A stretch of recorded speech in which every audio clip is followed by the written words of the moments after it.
Our top focus at this hour, India has now hit out at Twitter over its controversial claims that Twitter's claims are an attempt to dictate its terms to the world's largest democracy.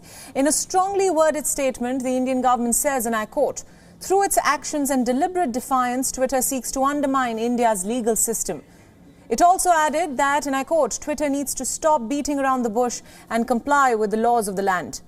Earlier, Twitter had released a statement on saying that it is concerned by the recent events regarding its employees in India and the potential threat to freedom of expression for the people on Twitter. In an email statement, Twitter has further added that to keep the service available, it will strive to comply with applicable laws in India, but it will also continue to be strictly guided by principles of transparency, just as around the world. And in its statement, Twitter has assured to continue constructive dialogue with the Indian government. Now, Twitter has raised concerns with regards to what it has called the use of intimidation tactics by the police. Twitter has questioned the move, which was in response to enforcement of its global terms of service, and the company plans to advocate for changes to elements of these regulations that inhibit free, open public conversation. While it will also continue constructive dialogue with the Indian government, Twitter has also responded to the Delhi police officers' visit to its New Delhi and Gurugram offices. Earlier this week, a special cell police team visited the offices, seeking clarification from Twitter in connection with a tweet by a ruling party leader. The Delhi police has now said that Twitter's statements on the ongoing investigation are designed to impede lawful inquiry.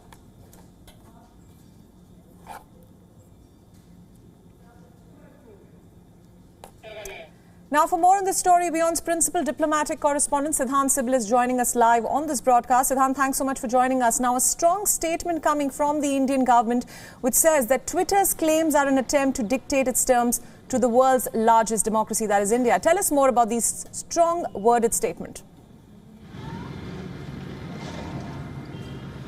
Well, Priyanka, if the battle lines between the social media companies and the Indian government were drawn yesterday, today the first salvo was fired. It was fired by Twitter in a strongly worded statement which we have pointed out. But in the last 30 minutes, the Indian government has issued a 3-page press release in which the Indian government has questioned the motive of Twitter and reminded that it is a private company based in United States and should not equate itself with a sovereign government, pointing to usage of lines like welfare of its citizen, freedom of expression being abused here in India. This has, of course, riled the Indian government, and the press release mentions no word in reminding what Twitter is. It clearly says it's a social media app and it should behave like one. Instead of questioning the government and not following the laws, it should stop beating around the bush and follow the law, which is, of course, the new IT guidelines, which were, of course, notified in February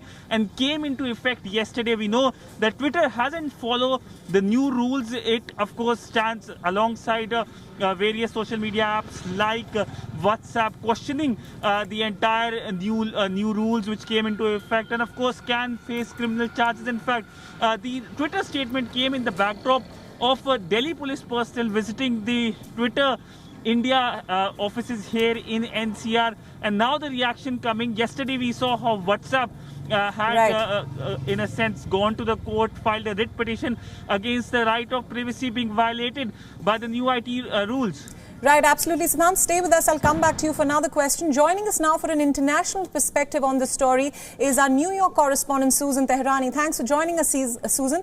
Now, Twitter in its country of origin, that is the United States, has received flack earlier for compromising on privacy concerns. Now, while Twitter has responded to the new Indian law saying it will strive to comply, the big question is it still hasn't responded to the fact that India, in fact, gave a 3-month window to the tech giant to respond. So how regulated is Twitter in the United States, Susan?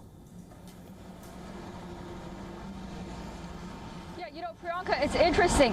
A social media like Twitter and other social media companies, and we use the word social media and not tech because tech is another beast of its own. They are regulated in a sense that they're businesses operating here in the United States, but then they're also not regulated because of the fact that they're social media companies and they're somewhat new and they don't have regulations. So there are two ways that Twitter is regulated. It's the FCC, which is the Federal Communications Commission, which you would think is regarding communications concerns, but it's only about broadband and infrastructure.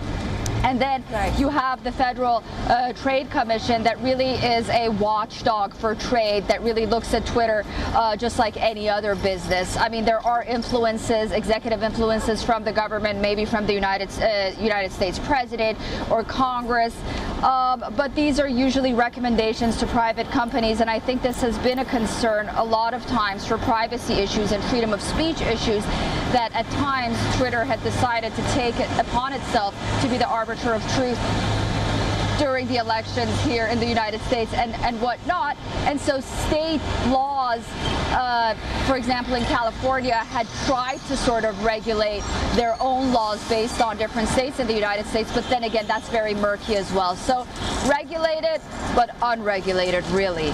Right. Susan, thank you so much for your inputs from New York. Coming back to you, Siddhant, what is your perspective on this? Twitter, as we know, has received a lot of criticism in the United States as well for its lack of privacy concerns or weak privacy policies. And now its statement where it says that it will strive to comply with Indian laws, and yet it hasn't responded to the fact that the Indian government, in fact, gave it 3 months to respond. So tell us more about this.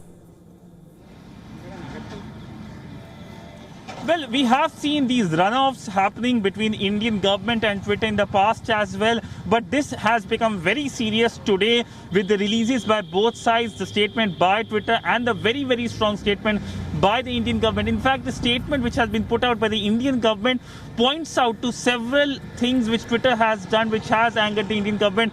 One, of course, is that Leh city, which of course is the capital of the Union Territory of Ladakh, was being mentioned, geotagged in China. It also points out what happened after the incident on Red Fort on 26th of January this year here in India. There was no action taken by Twitter, especially when the Indian government handed over a list of Khalistani accounts which are involved in misinformation. Also, which is much more, in a sense, right now contemporary in terms of the crisis here in India, the COVID crisis here in India, the mention of Indian variant. Indian government had asked social media apps to make sure that this word is not used on social media apps. The Indian government in the release has pointed out that no action has been taken. So clearly, this time it is very serious, not only between the Indian government and Twitter, but also the Indian government and various foreign social media apps. It looks like from the Indian government's perspective, that these social media apps are trying to become bigger than the government here. And this has been taken very seriously. And that is why we have seen immediate reaction as well. Because if you look at what has happened in last 48 hours, yesterday when the story developed that WhatsApp had taken the Indian government to the court, filed a writ petition, the Indian government was quick to react. And today itself, the Indian government is also quick to react to make sure that the narrative is not taken by these social media apps. Right, Siddhant, thank you so much for your inputs and thank you for joining us. And thank you, Susan, too, from New York for joining us on this broadcast. We'll, of course, continue to track this story on WION World is One. For now, amid the battle between social media giants and the Indian government over the new digital rules in India, Twitter has now released a statement as a response after the deadline to comply with the same had lapsed. The company has said that right now it is concerned by the recent events regarding its employees in India and the potential threat to freedom of expression for the people on Twitter. In an email statement, Twitter has further added that to keep this service available, it will strive to comply with applicable laws in India, but it will also continue to be strictly guided by principles of transparency, just as around the world. In its statement, Twitter has assured to continue constructive dialogue with the Indian government. Twitter has also responded to the Delhi police officer's visit to its New Delhi and Gurugram offices. And earlier this week, a special cell police team had visited the offices seeking clarification from Twitter in connection with this. WION World is One is now available in your country. Download the app now and get all the news updates on the move.